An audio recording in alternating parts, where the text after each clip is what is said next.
নমস্কার, শুভ সন্ধ্যা। নিউজ ভ্যানগার্ডের পর্দায় আপনাদের সকলকে স্বাগতম। আমি সুপ্রীতি রয়েছে আপনাদের সঙ্গে। চোখ রাখবো আপডেট খবরের দিকে। দিল্লিতে বিজেপির শীর্ষ নেতাদের সঙ্গে বৈঠকে জগনমোহন রেড্ডি। দক্ষিণের রাজনীতিতে কোন খেলা চলছে প্রশ্ন ইতিমধ্যেই ঘুরপাক খাচ্ছে রাজনৈতিক মহলে।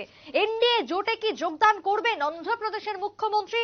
এই মুহূর্তের সব থেকে জোরালো হচ্ছে এই প্রশ্নে, যেখানে এনডিএ জোট যেই জোটে কি অংশগ্রহণ করতে চলেছেন বা যোগদান কি করবেন, কোন রকমের কি সম্ভাবনা রয়েছে দক্ষিণের নেতৃত্বদের, এই প্রশ্নই ইতিমধ্যেই ঘুরপাক খাচ্ছে রাজনৈতিক মহলে। তবে তার আগে গতকালকে আমরা দেখেছিলাম চন্দ্রবাবু নাইডু তিনি সাক্ষাৎ করেছিলেন দিল্লিতে বিজেপি নেতৃত্বদের সঙ্গে, অমিত শাহর সঙ্গে বৈঠক করেছিলেন। কিন্তু তারপরে আজকে এবার জগনমোহন রেড্ডি দিল্লিতে বৈঠকে বসতে চলেছেন। ইতিমধ্যে রাজনৈতিক মহলে ঘুরপাক খাচ্ছে যে প্রশ্ন, এনডিএ জোটে কি যোগদান করবেন অন্ধ্রপ্রদেশের মুখ্যমন্ত্রী? চন্দ্রবাবু নাইডুকে নিয়ে জল্পনার মধ্যে এবার আসরে উঠে আসলো জগনমোহন রেড্ডির নাম। আমরা যোগাযোগ করে নেওয়ার চেষ্টা করব রাজনৈতিক বিশ্লেষক অশোক দাসের সঙ্গে টেলিফোন লাইনে। তবে তার আগে জানিয়ে রাখি, দক্ষিণের রাজনীতি নিয়ে এই মুহূর্তে প্রশ্ন উঠে আসছে, ঘুরপাক খাচ্ছে রাজনৈতিক মহলে। কারণ ঘর বাপসি কি হতে চলেছেন দুই নেতৃত্ব, যে জল্পনা কিন্তু এই মুহূর্তে উস্কে দিয়েছে দুই নেতৃত্বের দিল্লির সফর এবং দিল্লিতে বৈঠককে ঘিরে। এই মুহূর্তে টেলিফোন লাইনে রয়েছেন অশোক দাস, রাজনৈতিক বিশ্লেষক। অশোক বাবু, নিউজ ভ্যানগার্ডের পর্দায় আপনাকে স্বাগত। হ্যাঁ, নমস্কার আপনাদের সকলকে এবং যারা দেখছেন সকলকে নমস্কার। অশোক বাবু, এই যে দক্ষিণের রাজনীতি নিয়ে এই মুহূর্তে প্রশ্ন রাজনৈতিক মহলে, কারণ বিজেপির কেন্দ্রীয় নেতাদের সঙ্গে বৈঠকে দিল্লিতে জগনমোহন রেড্ডি, তার আগে আমরা দেখেছি চন্দ্রবাবু নাইডুর বৈঠক, কি বলবেন? দেখুন, এটা তো একটা কি বলা যায়, এটা একটা এইরকম ভাবা অকল্পনীয়। কারণ হচ্ছে অন্ধ্রপ্রদেশের একজন চিফ মিনিস্টার, একজন অপোজিশন পার্টির লিডার একই জোটের মধ্যে যেতে চাইছেন। তবে এটা কতটা হবে সে বিষয়ে আমার সন্দেহ আছে। কারণ হচ্ছে দুজনেই এক জায়গায় এক মিনিটে থাকতে পারবেন না, রাজ্যে যেহেতু দুজনের বিরুদ্ধে লড়াই লড়বেন। যাই হোক, এটার থেকেও আমি একটা এই পরিস্থিতিটা হলো কেন, এটা দেখুন। আমি একটা কথা বলি, নেতা হতে গেলে বড় নেতা হতে গেলে তাকে বিচক্ষণ হতে হয়, দূরদর্শী হতে হয় এবং সাহসী হতে হয়। এই সাহসটা কিন্তু এর মধ্যেই পড়ে। আমি যে কথাগুলো বলছি না হলে ক্লিয়ার হবে না, সেই জন্যই বলছি যে এই নেতার এই যে গুণগুলো ছিল নীতিশ কুমারের মধ্যে, সেই জন্যই তিনি রিস্ক নিয়েছিলেন। রিস্ক নিয়ে বেরিয়ে চলে এসেছিলেন এনডিএ থেকে। তিনি বুঝেছিলেন যে 10 বছর শাসন ক্ষমতা থাকার পরে ভারতীয় জনতা পার্টি এবং নরেন্দ্র মোদী তার যে একটা কিছুটা হলেও গ্রাফ নিচে নেমে গেছে, সেটা বুঝেছিলেন। তিনি বেরিয়ে আসলেন, সকলের সঙ্গে আলোচনা করলেন, জোট তৈরি হলো।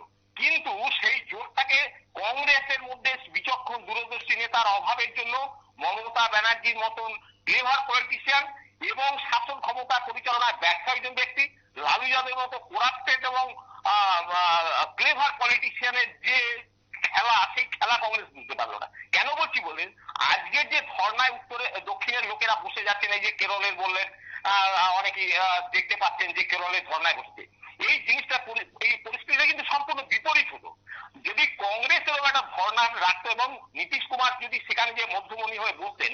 তাহলে নীতিশ কুমারের যে ক্যারিজমা এবং সততা এবং তার স্বচ্ছতা এবং রাজ্য পরিচালনার দক্ষতার উপর নির্ভর করে ভারতবর্ষের জনগণ, ভারতবর্ষের মানুষ বিচার করতেন, তখন একটা সিচুয়েশন তৈরি হতো। কিন্তু আজকের এই করাপ্টেড লোকেরা বসলে তার কোনো ভ্যালু জনগণ দিচ্ছেন না।